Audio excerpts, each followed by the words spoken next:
Поента со професор доктор Тања Каракамишева. Емисија за новите вредности во правото, политиката и општеството, глобално и локално, емисија за новите трендови во современото живење. Вторник од 17 до 18 часот на Радио Слободна Македонија. Уважаеми слушатели на Радио Слободна Македонија, добар ден и добродојдовте во уште една емисија Поента, во која како и обично ќе ги анализираме најважните прашања поврзани со политичките и правните состојби во земјата.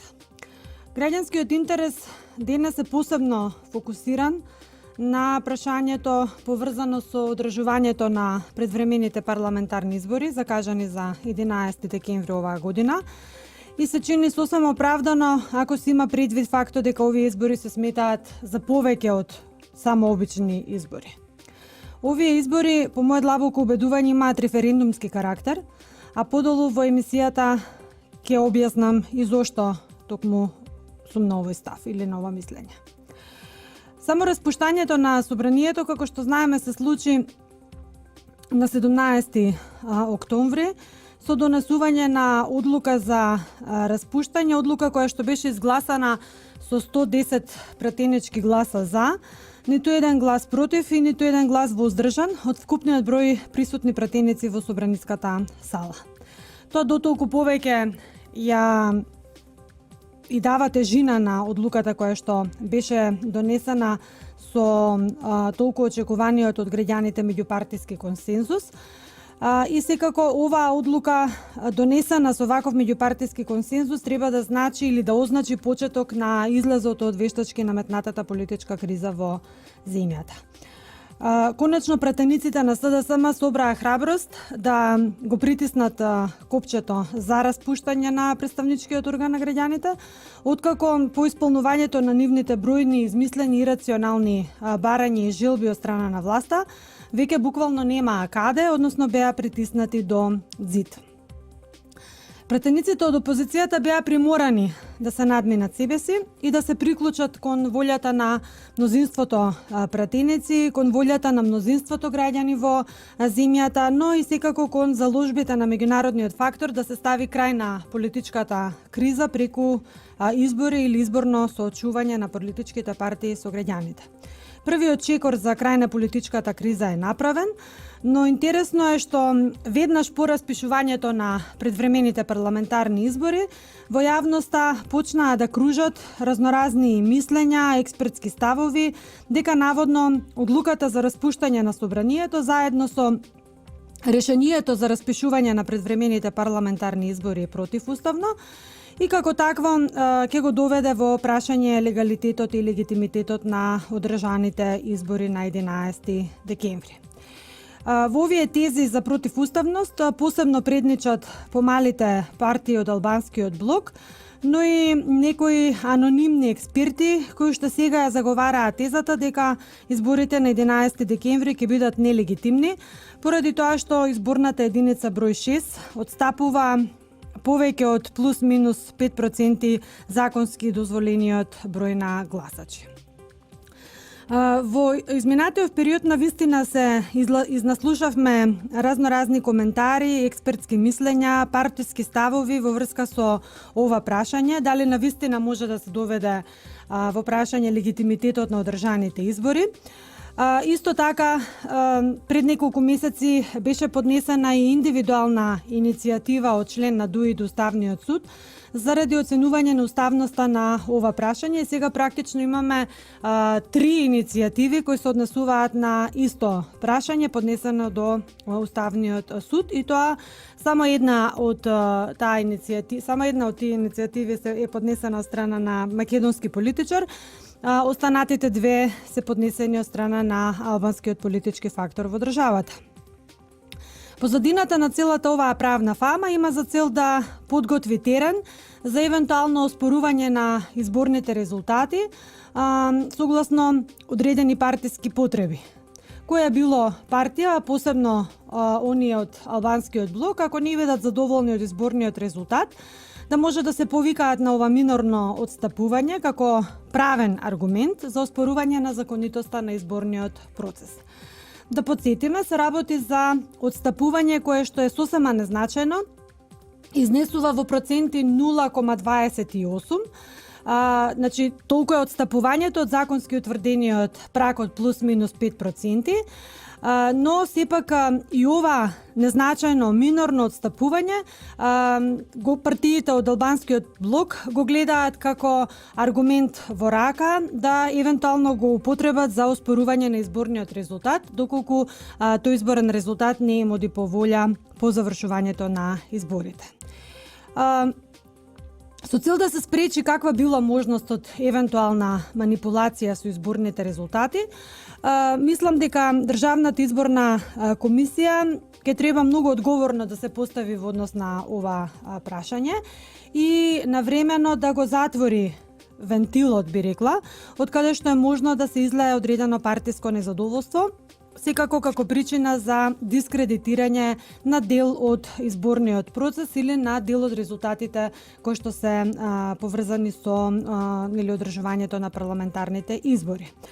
Постојаното отстапување на гласачите од само 0,28% во 6-та изборна единица е прашање што може навремено, без никаков проблем, технички да се затвори од страна на Државната изборна комисија, особено ако се имат предвид одредбите од изборниот законник 167, 169, кои укажуваат на овој момент или на повиканоста на Државната изборна комисија да направи корекција на стручно-техничкиот опис на избирачките места и врз основа на одредените отстапувања кои што ќе се појават на терен, да реагира на соодветен начин, но не повеќе од оној законски дозволениот рок, односно не подолго од 30 дена пред одржување на избори, кога фактички сите граѓани треба да знаат точно каде ќе го остварат своето избирачко право, односно на кое избирачко место треба да го да гласаат и да го остварат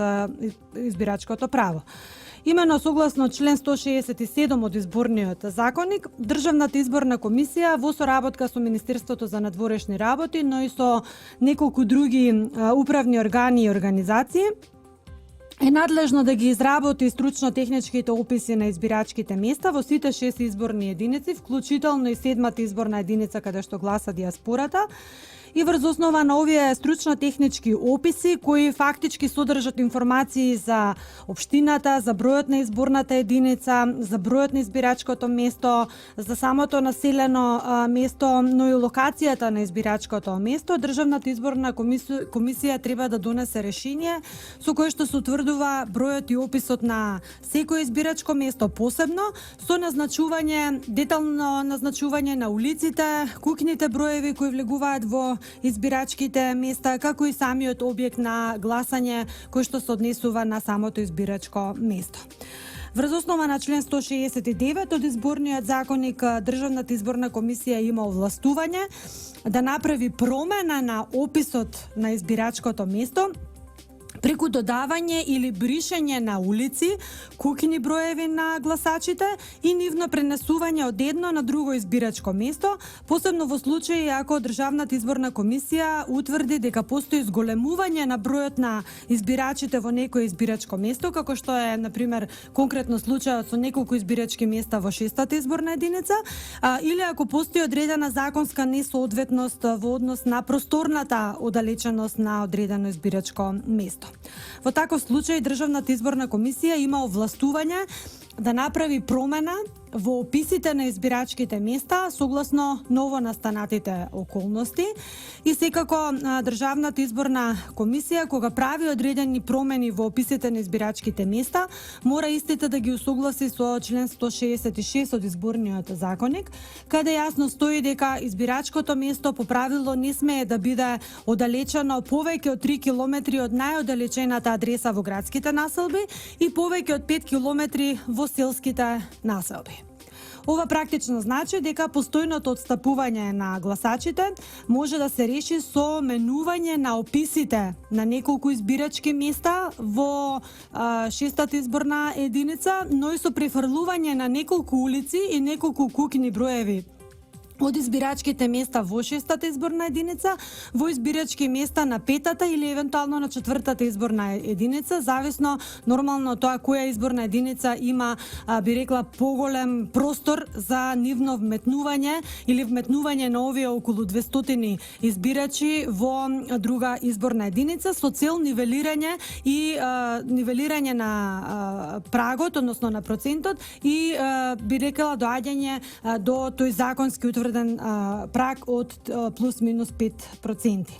За целата оваа така наречена операција не се потребни никакви законски измени, да беа потребни секако дека работната група составена од представници на политичките партии пред собранието да се распушти ќе изгласа промени на изборниот законник, со оглед дека се види дека нема потреба од вакви дополнителни законски измени. Наведената корекција е можно да се направи согласно постојните одредби од изборниот законник, имајќи ги предвид законските надлежности на Државната изборна комисија во рамките на постојните рамки. Она што исто така е важно да се напомене за овој процес на внатрешно усогласување на описите на избирачките места е самата промена, како што кажав, да се изврши во рок од 30 дена или најдоцна 30 дена пред изборниот ден, со цел гласачите да бидат навреме информирани на кои избирачки места може да го остварат избирачкото право. Толку во врска со она правна фама која што е актуелна посебно овие неколку дена, инициирана од страна на помалите албански политички партии, кои ја отвараат можноста за делегитимирање на изборниот резултат по одржување на изборите на 11 декември. Воопшто не станува збор ниту за теоретска можност за делегитимирање на изборните резултати, ако секој си работи согласно законските надлежности, согласно законската обврска и одговорност да постапуваат професионално, независно и секако стручно во вршењето на своите работи. Тука посебно мислам на обврската што Државната изборна комисија ја има во изборниот процес. Второто прашање што еве постојано се наметнува во јавноста околу изборите и изборните процеси е секако прашањето поврзано со мотивираноста и засилувањето на темпото и динамиката на работа на специјалното јавно обвинителство, посебно сега во предизборниот период. Се чини дека веднаш по распишувањето на изборите, специјалното јавно обвинителство го засили темпото на работа и на постапување. Нели се токмат нови случаи за кои што јавноста беше веќе информирана преку Facebook страната на специјалното јавно обвинителство, но и нови пресконференции кои мислам дека особено ќе се засилат сега во предизборниот период. Она што е ноторен факт е дека СЈО е политички, фактички ќе биде политички искористената или злоупотребена моторна сила на СДСМ на овие избори. СЈО ќе биде главен орган што и официјално ќе води изборната кампања во полза на Зоран Заев. Јавна тајна е политичката поврзаност и координираност меѓу специјалното јавно обвинителство и СДСМ, бидејќи од првата до последната одржана пресконференција на СЈО сведоци сме на еден класичен политичко-правен линч или еден класичен лов на вештарки, насочен исклучиво против највисоките функционери на ВМРО ДПМН. Имено СЈО целосно разочара во постапувањето и покрај големата доверба што на почетокот граѓаните и партиите му ја дадоа на овој орган, СЈО целосно се стави во партиска служба на СДСМ и наместо професионално, одговорно, отчетно и непристрасно јавно обвинителство, државата доби обвинителство кое делува како продолжена рака на опозицијата или јас би рекла вистински спотер и реализатор на политичката кампања на СДСМ. Интересно е што токму на оваа тема денес преку соопштение реагира огромен број јавни обвинители, посебно од основното јавно обвинителство во Скопје, но кон оваа реакција или кон ова отворено писмо се приклучи и сите останати јавни обвинители во државата. Меѓу другото, во нивното отворено писмо се вели, цитирам: "Ние јавните обвинители од основното јавно обвинителство Скопје кои работевме на предмети кои ви беа доставени, како и сите други јавни обвинители, ви се обраќаме јавно, за на ваков начин најотворено, недвосмислено и најостро да ви укажеме на нашето незадоволство од вашето постапување и срамната непрофесионалност со која правите штета на јавно-обвинителската професија, стои во отвореното писмо упатено до Катица Јанева од страна на јавните обвинители од основното јавно обвинителство Скопје, но кон ово отворено писмо се приклучи и сите останати јавни обвинители во државата. Во отвореното писмо, како што се наведува, јавното обвинителство ја подсетува Катица Јанева дека согласно законот и предало вкупно 35 оформени предмети кои биле работени од страна на 23 различни јавни обвинители. Дел од нив биле јавни обвинители кои сега работат во специјалното јавно обвинителство. Во секој од тие предмети, како што стои во отвореното писмо, биле преземени действија, биле издадени наредби, биле сослушани сведоци, оштетени, осомничени лица, биле прибавени податоци и вкупна документација за секој предмет поединечно. Дел од предметите дури биле и пред правна одлука, и ние, како што велат во писмото јавните обвинители, ги работевме и сето тоа го преседовме, иако кај нас не беа доставени снимките кои вие, еве веќе една година ги имате, а сработивте само неколку. Основното јавно обвинителство Скопје, предавајќи ви ги предметите, објави и соопштение на ден 19 ноември 2015 година, во кое детално ја извести јавноста за активностите преземени во секој конкретен предмет. Основното јавно обвинителство Скопје, сите јавни обвинители постапуваат по правните стандарди кои вие, мислејќи на Катица Јанева, очигледно не ги почитувате, а посебно пак не ги почитувате јавно обвинителскиот кодекс. Во отвореното писмо натаму, јавните обвинители ја прашуваат Катица Јанева по кој правен стандард го направила незаконското лишување од слобода на лице, за кое јавно призна дека било незаконско, но само час и половина. Малку незаконско действување, час и половина, велат јавните обвинители. Кажете ни, кој временски период на незаконско действување не се смета за незаконско, мислејќи на незаконското постапување со Едмон Темелко, единствениот македонски градоначалник во Албанија. Понатаму, јавните обвинители во отвореното писмо ја прашуваат Јанева според кои стандарди и според кои закони таа дала наредба на истражител да следи и снима лице осомничено во конкретен предмет. Дали Јанева имала за тоа судска наредба за посебна истражна мерка? Дали Јанева и незините повисоки стандарди во правниот промет, нели, преку незините повисоки стандарди вметнува и правна несигурност во Република Македонија, а со тоа ја прашуваат јавните обвинители Јанева, би сакале да знаеме, бидејќи за нас е незамисливо да се следи и снима објект или лице кој е осомничено од страна на кој било без постоење на изричита судска наредба за таквото снимање. Уште повеќе прашуваат обвинителите дали со устна наредба од страна на Јанева беше испратен и приватен детектив кој исто така вршел следење и снимање на осомничено лице во конкретен ваш предмет. Цените ли дека се што од ваша страна е направено од крајно непознавање на законите и постапката, треба од денес да биде повисок стандард во наводници, по кој сите ние треба да работиме, па ќе можеме директно да испраќаме истражители за следење, снимање, заедно со приватни детективи кај што ќе стигнеме. Овде правиме мала пауза за реклами и останете со Радио Слободна Македонија, се враќаме за неколку минути. Поента со професор доктор Тања Каракамишева. Вторник од 17 до 18 часот на Радио Слободна Македонија.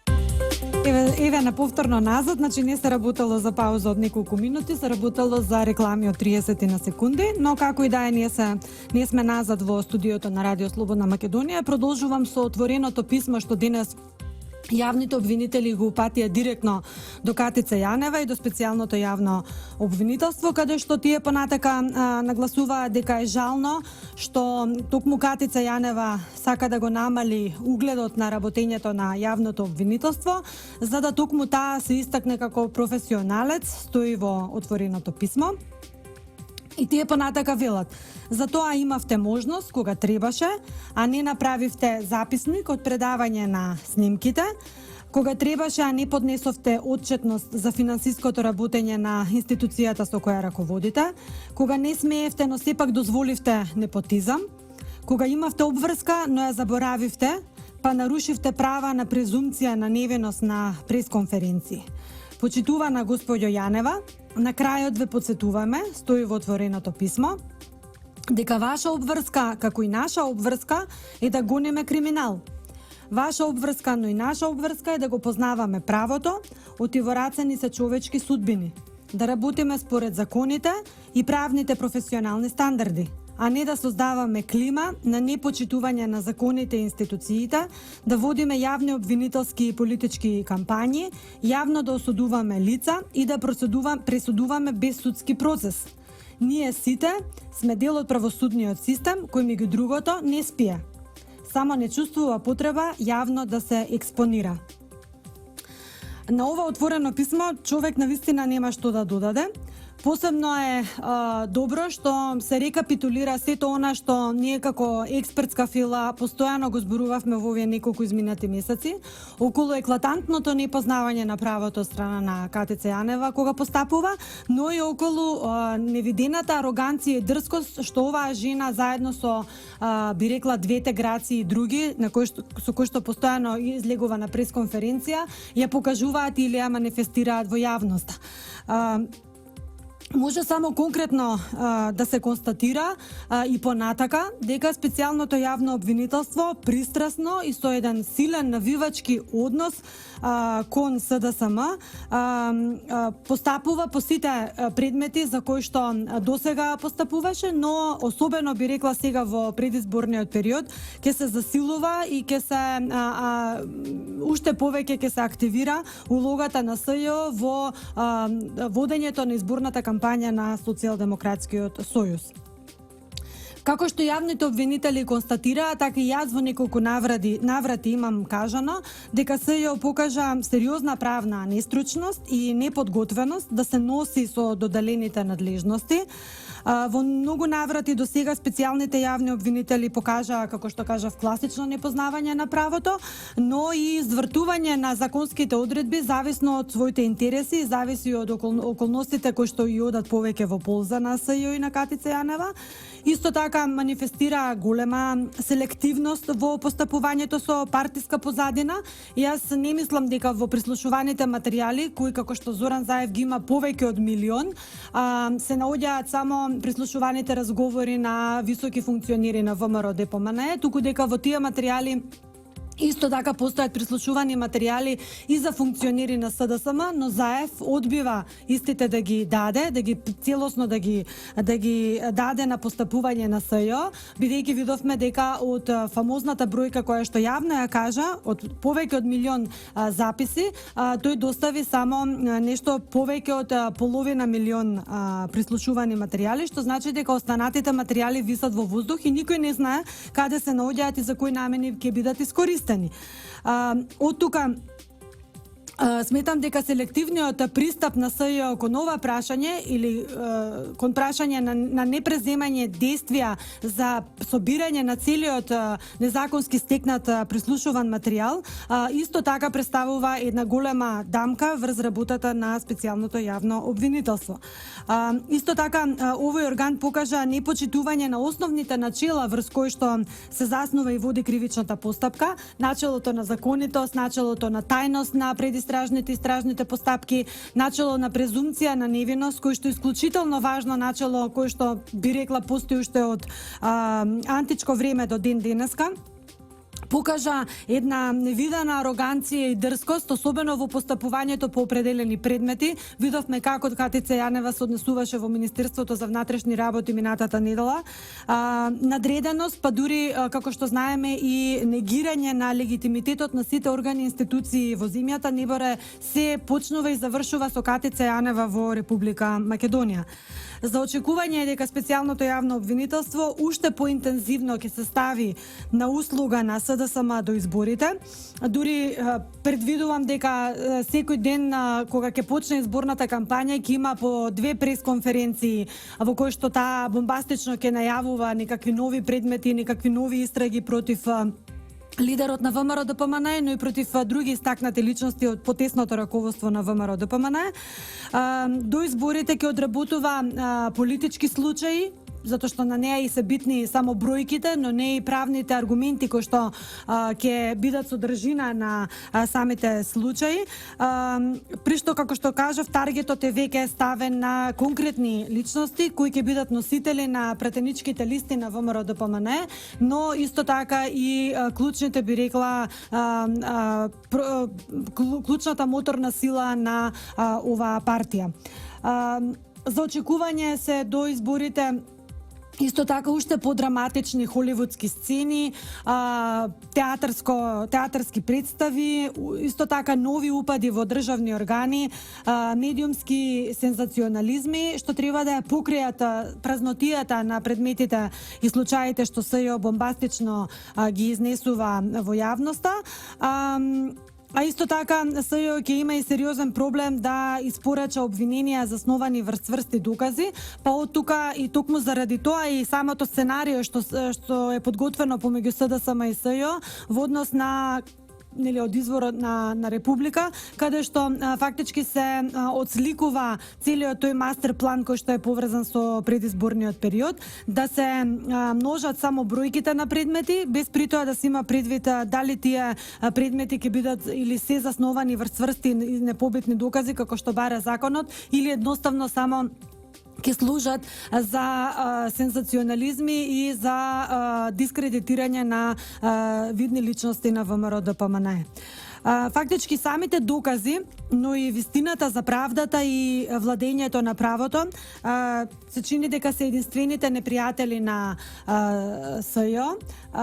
За разлика од СЈО кое што постојано посочуваше со прст кон другите државни органи и институции дека тие се виновни за нивната бавност во работење, но и за нивната би рекла недоволен резултат кој што го дава на терен. Мислам дека никој друг не е виновен за необјективноста, за селективноста, но и за недоволниот резултат кој што го покажува СЈО, освен овој државен орган самиот, значи и нормално личноста која што го раководи истиот. Од тука СЈО, значи целосно ќе се стави во изборна кампања во корист на СДСМ, по директно влијание врз изборен процес од вакво навивачко однесување на СДСМ, мислам дека не може ни да се замисли, и по директно ставање на СЈО во служба на партиските интереси на СДСМ, Република Македонија мислам дека досега нема видено.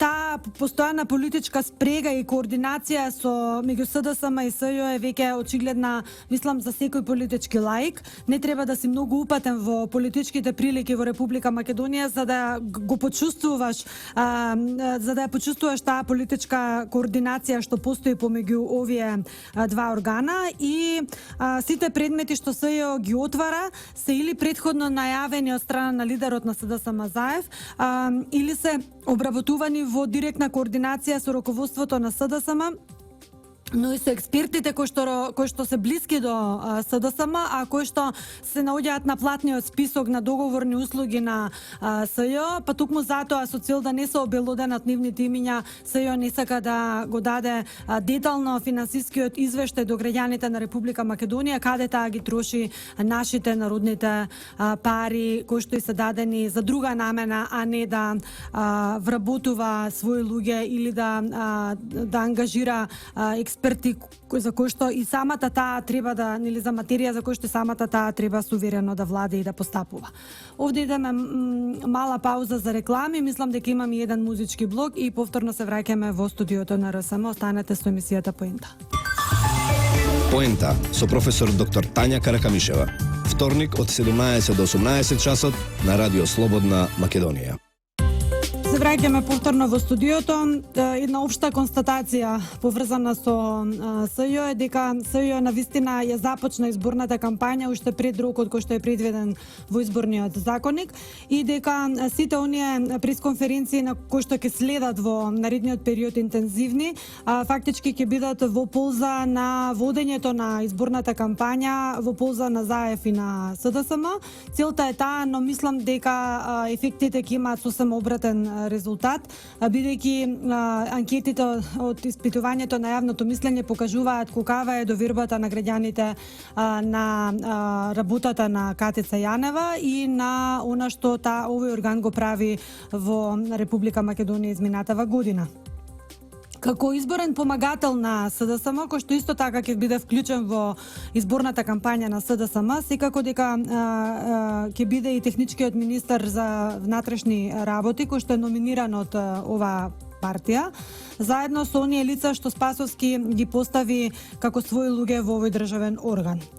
Иако знаеме дека улогата на МВР и на сите вработени во безбедносниот сектор мора да биде крајно професионална, непристрасна, неполитичка и ставена во функција на заштита на интересите на граѓаните и на државата, впрочем како и функцијата на судиите, на јавните обвинители и така натаму, сепак за жал, овие луѓе кои што се поставени од страна на техничкиот министер Спасовски се некако се добива чувство дека нема да ветат промени на подобро, туку промени заради правење на проблеми.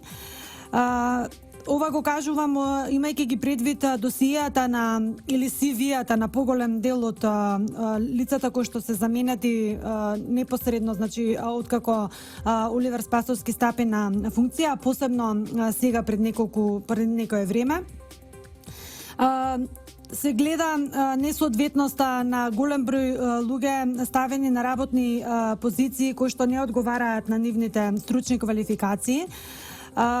Не може на човек со дебело криминално досие да му се доверуваат раководни овластувања, тоа го нема никаде и тоа не може да биде сметано за дозволиво или законски допуштено.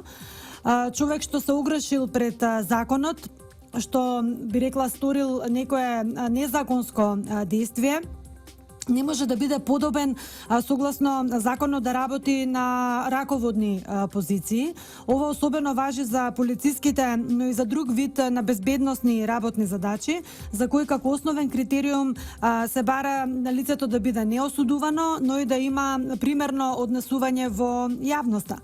Намерното кршење на законските критериуми и услови, како и поставување несоодветни лица на раководни позиции во МВР, може да имплицира сомнеш дека МВР не се подготвува за организирање на фер, демократски и кредибилни избори во земјата, туку избори кои ќе можат да се оспорат. Причините за самото спорување секако би можеле да бидат поврзани со некакви намерни провокации што се очекуваат да ги прават овие вбризгани луѓе од криминалното подземје со цел уште едно делегитимирање на волјата на граѓаните.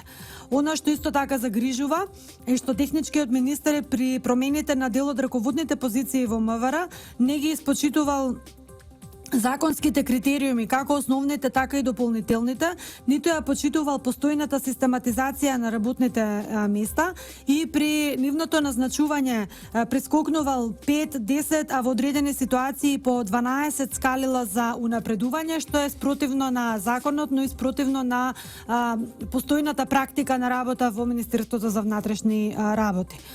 Техничкиот министер исто така не го испочитувал ниту она што последно беше договорено меѓу партиите, не знам дали тука има некакви корекции. Последната моја информација е дека 10% од хоризонталните промени, кои што значат 120 лица, кои што Спасовски имал право да ги промени, се накачиле на, или тој ги накачил на 140 променети лица, што е за 20 повеќе од она што беше договорено во вториот дел од договорот од Пржино. МВР благодарение на техничкиот министер буквално се удави, би рекла, во собствената незаконитост, а токму Министерството за внатрешни работи треба да биде најдисциплиниран орган кој што треба дословно да го применува законот и да креира стабилност и сигурност во клучните моменти за државата. И не случајно СДСМ и неговиот надворешен ментор во земјата во оние меѓупартиски преговори инсистираше да го добијат токму овој ресор под своја контрола.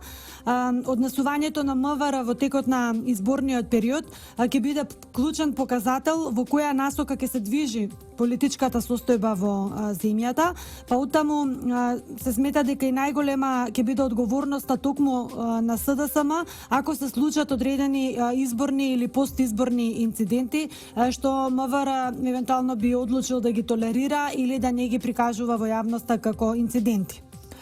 Ако се имаат предвид сите овие околности, може да се констатира дека Република Македонија навистина не смее да се дозволи луксус и овие избори и на овие избори да излезе со лоша слика како во државата, така и пред меѓународните институции, затоа што навистина на никого не би му одговарало такво сценарио за повторно Република Македонија да се представи со лоша слика или со лош одиум во јавноста.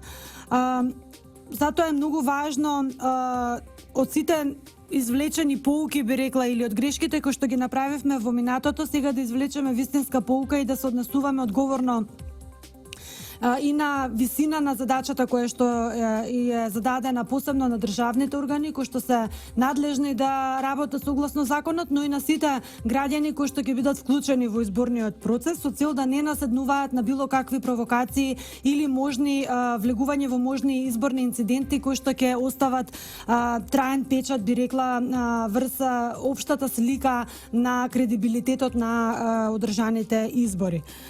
Факт е дека во Република Македонија во последниве 2 години видовме неколку сценарија ставени во оптек за земјата. Кој сценарио ќе победи или кој ќе биде доминантно по изборите зависи само од нас и од никого друг. Без разлика што имаме надворешни замешатели кои сакаат да се вклучат во внатрешните политички состојби во државата, сепак од нас зависи се на крајот на денот. Ги видовме контурите на сите сценарија, ги видовме сите актери на негативните сценарија. Република Македонија во овие изминати 2 години навистина успеа да извлече жива глава од неколку лоши сценарија подготвени со цел меѓусебно закрвување на меѓу македонци и македонци, но и меѓу македонци и албанци, како и вторнување на земјата во граѓанска војна. Впрочем, за тоа зборуваше и во месец април председателот на државата господин Ѓорги Иванов, кога се одлучи да донесе одлуки за помилување на неколку личности, актуелни политичари во земјата, се со цел да се спречи тоа меѓусебно закрвавување. Сигурно дека од одговорен политичар се очекува да донесе одговорни политички мерки со цел да се спречат таквите сценарија кои би можеле навистина да ја втурнат земјата во граѓанска војна. Но како што видовме како резултат на граѓанската прибраност и смиреност успеавме да куртулиме од тие лоши сценарија, барем сега за сега.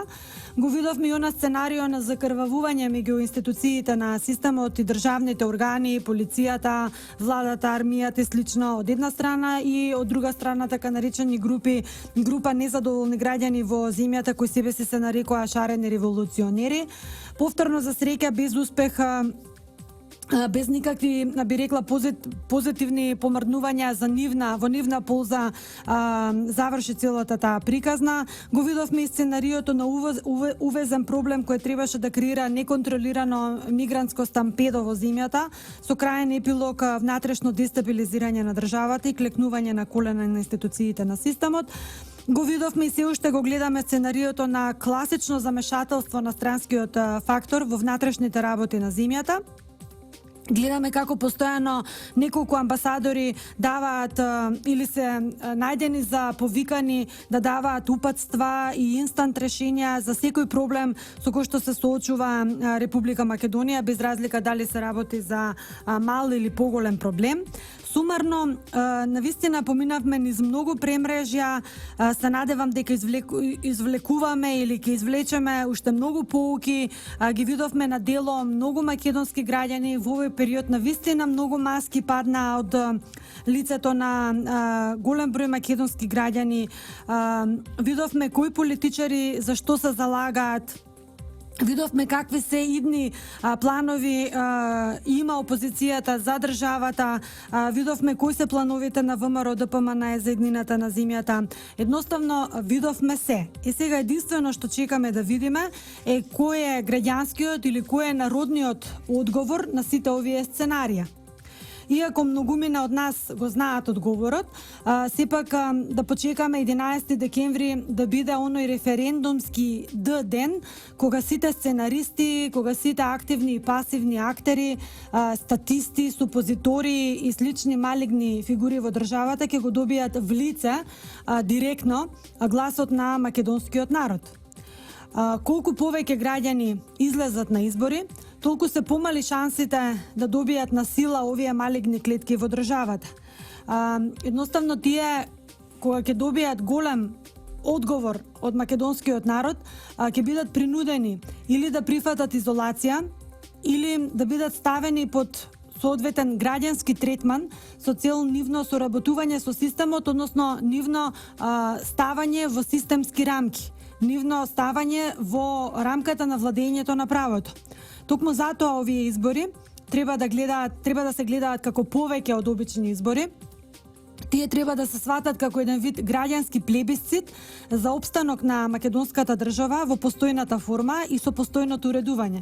Бидејќи видовме дека има и друга алтернатива и друга опција која што е веќе насликана во извештајот за имплементација на рамковниот договор во земјата, но и отсликана и преку изјавите на Заев, каде во детали се проектирани клучните компоненти на идната македонска држава, а тоа е двојазичност на цела територија на Република Македонија, федерализација, дводомно собрание, ротационен премиер, идеи кои што беа пласирани од страна на СДСМовските текнувала или експерти кои беа дежурни на оваа тема во периодот кој што измина. Оттаму гледаме две опции, две сценарија, секако на македонскиот народ или македонските граѓани е крајната одлука да одлучат за кој сценарио ќе гласаат на изборите 11 декември. Овде правиме уште една мала пауза за реклами и останете со емисијата Поента до крај до 18 часот. Поента со професор доктор Тања Каракамишева. Вторник од 17 до 18 часот на Радио Слободна Македонија. Значи ги видовме позициите, опциите, варијантите што ни ги нудат актуелните политички партии и политички лидери за иднината на Република Македонија. Токму затоа што ги знаеме сите детали, јас велам дека на нацијата, на македонскиот народ му е потребно едно големо изборно будење.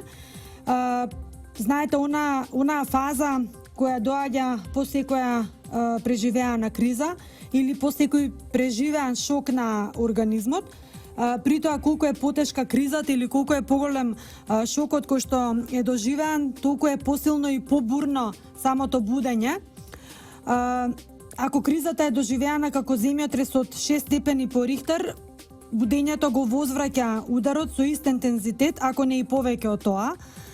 Возвратниот удар никогаш не е само еден. По него мора да следат и бројни авторшокови кои го комплетираат ефектот на националното будење.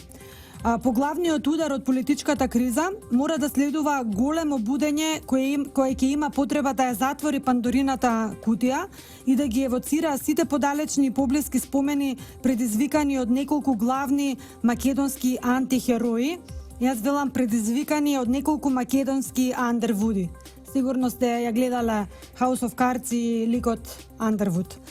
Големото национално изборно будење ќе го направи минатото појасно, ќе го затвори секое отворено прашање, ќе ги стави ад акта сите оние политики и действија што ја создадоа сегашната, но и сите претходни кризи во системот. Ова големо изборно будење ќе биде одлична можност за повторно рекапитулирање на сите кошмари во кои бевме заробени како народ, како држава во изминативе 25 години. Големото изборно будење што треба да ни се случи има потреба од широм отворена врата, преку која ќе се поврзат во низа сите досегашни кризи на државата.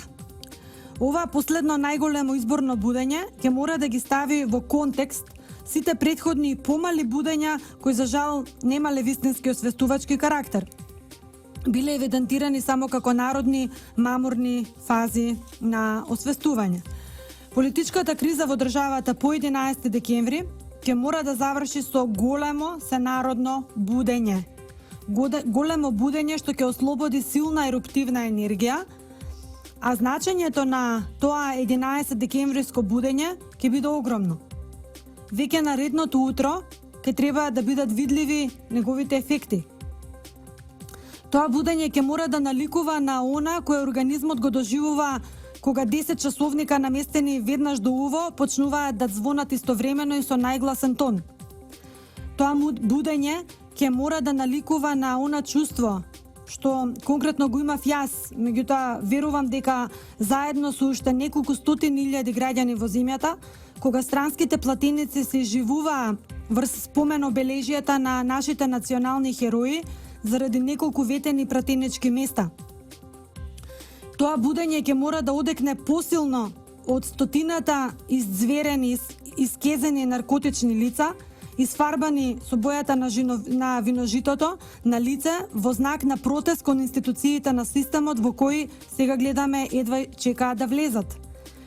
Тоа будење мора да биде многу посилно од овој ниет кој што го гледаме на Катица Јанева и незиниот тим, да седим во МВР, цитирам, ако треба и до 1 јануари, само за да му учини на незиниот политички партнер Заев во добивање политички поен плюс во изборната кампања. Тоа будење мора да одекне најсилно како наш последен крик за спас и одбрана на сопственото огниште, на сопствениот дом, одбрана на своето семејство, своето работно место, одбрана на своите пријатели, одбрана на нашите институции, на системот и на нашата држава. Двегодишната политичка бура што ја доживеавме, нека биде нашата најголема причина за конечно национално будење на секоја пора од македонскиот организам. Будењето нека биде наш потсетник за сите досегашни политички хаварии во државата, кој ги предизвикал, зошто се случени.